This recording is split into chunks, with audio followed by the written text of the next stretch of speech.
मोहम्मद अली जरा उठो इसको उठाओ। ये क्या गटर बनी हुई, क्या बना हुआ है?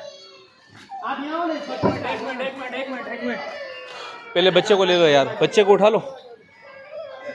यार खड्डा बना हुआ है क्या है ये?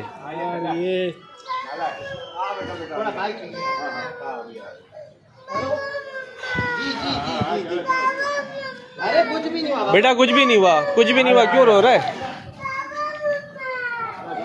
ये देख लो, ये मामला जो है दिन में ऐसे सैकड़ों होते हैं यहाँ पर। ये आपके सामने है, ये हालत है, ये मामला थे। यहाँ के इलाके वाले जो है इस मामले से बहुत परेशान है। ये आप देख सकते हो।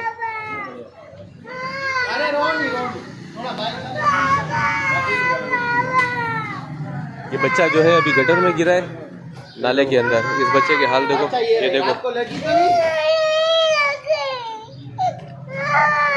ये मस्जिद का गेट है।